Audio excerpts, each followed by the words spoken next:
In the winter of 1692, Salem Village sat buried under a quiet that didn't feel peaceful. It felt tense, like the world itself was holding its breath. Snow covered the narrow dirt paths. The wooden homes leaned slightly under the weight of cold and time, and smoke drifted from chimneys like fragile lifelines trying to keep the darkness out. It was a place where everyone knew everyone, and yet trust was something that had been slowly eroding for years, replaced by a suspicion that lingered behind every glance and every closed door. At the center of this small, fragile world was a rigid sense of faith that shaped everything. People believed deeply in sin, in punishment, and in forces they could not see but were certain existed all around them. Every misfortune had meaning, every strange event had intention, and nothing was ever truly random. In a place like this, fear did not arrive suddenly. It grew quietly, feeding on belief, until it became indistinguishable from truth. It began in a small wooden house where Reverend Samuel Parris lived with his family. His daughter, Betty, along with his niece Abigail Williams, began to act strangely. At first, it seemed like nothing more than illness. Betty would not speak, would not rise from her bed, and would sometimes stare into empty corners of the room as if listening to something no one else could hear. Abigail followed soon after, her behavior shifting in ways that unsettled even the adults around her. The village doctor was called, a man named William Griggs, someone trusted with the limits of medical knowledge of the time. He examined the girls carefully, but what he saw did not make sense. There was no clear illness, no fever that explained the twisting of their bodies or the sudden cries that broke from them in moments of panic. After days of uncertainty, he gave an answer that would change everything. He suggested something no one wanted to say out loud: the possibility of witchcraft. The word itself carried weight, heavier than any physical object in the room. It was not just a diagnosis, it was a doorway.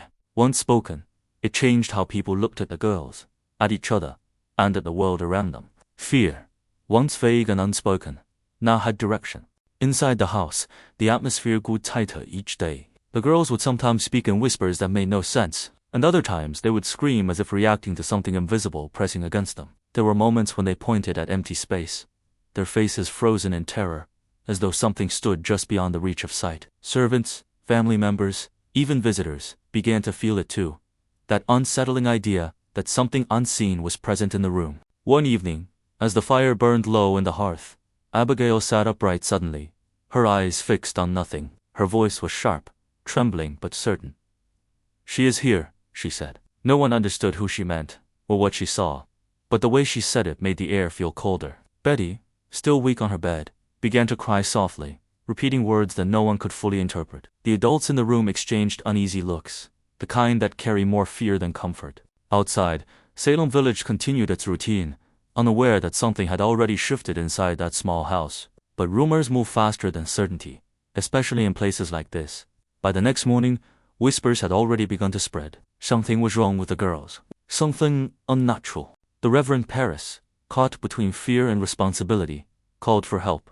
He did not yet know what he was opening, only that silence was no longer an option. Neighbors began to gather in small groups, speaking in low voices, trying to make sense of what little they knew. Some were skeptical, others were already convinced that something dark had taken hold. And in that growing uncertainty, the village reached a turning point without realizing it. Because once people begin to search for invisible enemies, they rarely stop at the first answer they find. The fear in Salem did not remain confined to the Parris household for long. Once a rumor finds breath in a place like this, it does not walk, it spreads. It moves from door to door, carried in whispers that grow heavier with each retelling, until even the quietest conversations begin to feel like accusations waiting to happen. By the time the sun rose over the frozen rooftops, the village was already different. People looked at one another with sharper eyes, as if searching for something hidden just beneath the surface. The idea that something unseen could enter a home, take hold of a child, and twist them into something unrecognizable had already begun to root itself in the collective mind of Salem.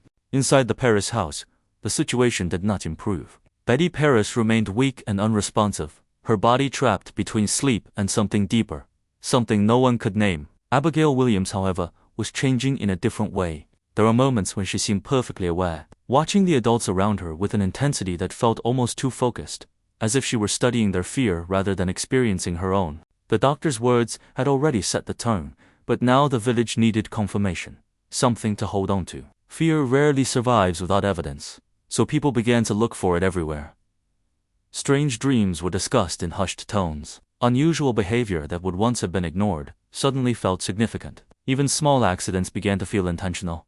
Reverend Paris tried to maintain control, but control in Salem was fragile at best. One evening, as neighbors gathered in his home, the air inside the room felt heavier than it should have. The fire crackled, casting long shadows across the walls, and every sound seemed amplified, every breath slightly too loud. It was during one of these gatherings that Abigail shifted again. Her body stiffened, and her gaze fixed on a point above the floor, something no one else could see. The room fell silent almost instantly, as if everyone instinctively understood that what was about to happen would not be normal. Her voice broke the silence, but it was not her usual voice. It was sharper, unfamiliar, almost distant. "I see them," she said. The words were simple, but they landed heavily. Someone asked her what she meant, but she did not respond directly. Instead, her eyes moved slowly across the room, stopping briefly on different people, as if recognizing something in each of them that no one else could see. Then came the first name. It was spoken carefully at first, almost uncertain, but once it was said, it could not be taken back. A woman in the village, someone known, someone ordinary, suddenly became something else entirely. The reaction in the room was immediate: shock, confusion, and beneath it all, something far more dangerous: belief. Because in Salem, accusation carried a weight that truth could not always resist. The woman named was not present, but that did not matter.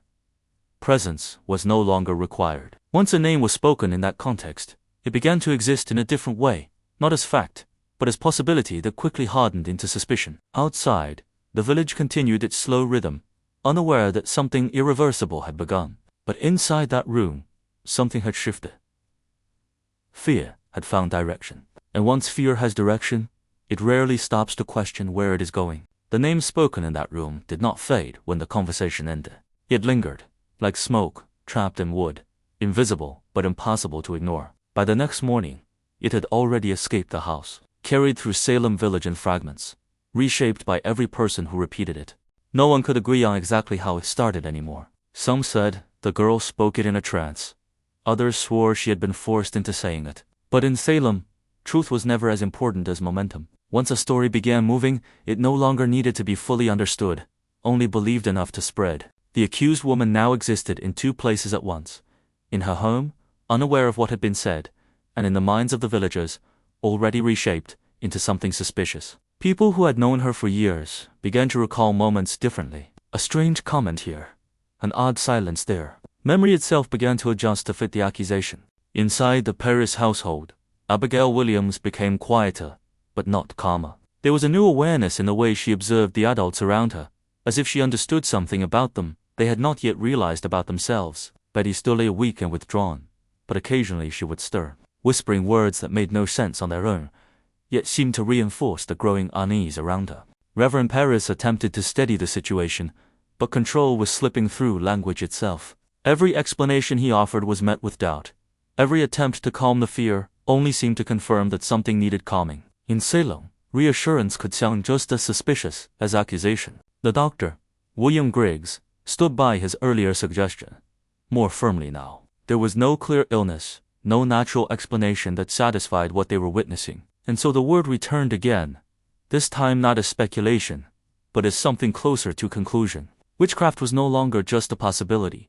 It was becoming the framework through which everything was being interpreted. That evening, the house filled once more with villagers. Not a crowd yet, but enough to change the air inside the room. People stood closer to walls, to doorways, to each other, as if distance itself had become uncertain. Every sound felt like a carried meaning.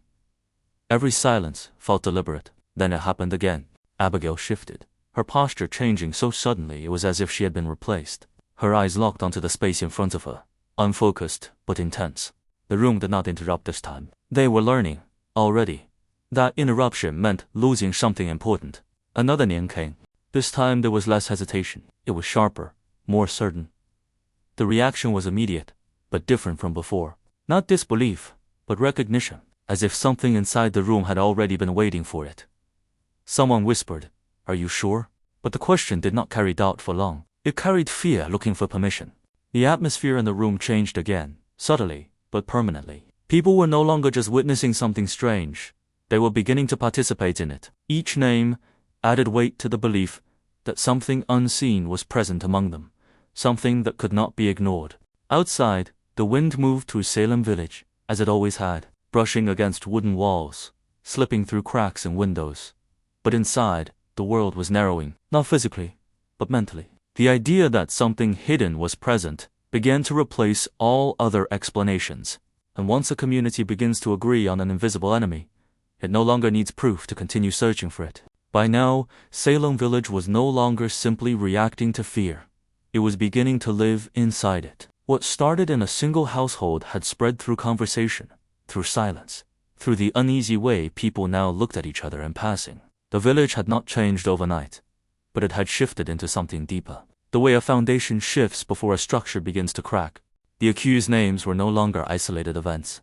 They had become part of daily talk, spoken in kitchens, in fields, on the paths between homes. People did not always say them openly, but they were always there, hovering beneath conversation, like something uninvited. Even children began to sense it, repeating fragments they did not fully understand, absorbing the tension as if it were part of normal life. Inside Reverend Paris's house, Abigail Williams no longer seemed like a frightened child caught in something beyond her control. There was a growing awareness in her presence, a strange stillness before each moment of change. Betty remained weak, but even her condition had become part of something larger now, no longer just illness, but evidence in the minds of those watching. The room where it all began had transformed in feeling. It was no longer just a home interior. It felt like a threshold, a place where something could cross from the unseen into the spoken world. Every time people gathered there, they did so with a sense that something might happen again, something that would require them to respond, whether they wanted to or not. Reverend Paris moved carefully through each interaction, but careful no longer meant control. His attempts to explain, to calm, to preserve order were constantly undercut by what others believed they had seen or heard. In Salem, belief was becoming its own kind of authority, stronger than position, stronger than reason. And then came the moment that would deepen everything further. Another gathering, another room filled with villagers, who now came not out of curiosity alone, but expectation. The fire burned low, casting uneven light across faces that were no longer simply observers. They had become participants in something none of them fully understood anymore. Abigail's body changed again. Not dramatically at first, but enough for those present to notice immediately. The shift in posture, the pause in breathing, the stillness that signaled something was about to break through again. When she spoke, it was not in conversation, but in declaration. Another name. This time, the reaction was not confusion. It was recognition mixed with confirmation, as if the room had been waiting for this specific piece to complete a pattern forming in their minds. Someone stepped back. Someone else nodded without realizing it. Fear was no longer just spreading. It was organizing itself. A voice from the corner finally broke through, quiet but unstable. If she sees them, then they must be here. No one corrected the logic. No one needed to. Because in that moment, Salem had begun to cross a line it could not yet see. The line between what is witnessed and what is believed. Between fear and certainty. Between accusation and truth. Outside, night settled over the village, as it always did, but nothing about it felt familiar anymore. The darkness was no longer just absence of light. It felt like presence, waiting just beyond the edges of understanding. And in Salem, once something becomes believed strongly enough, it stops needing to be seen at all. What do you want to see next? Let me know in the comments, and subscribe for more videos like this.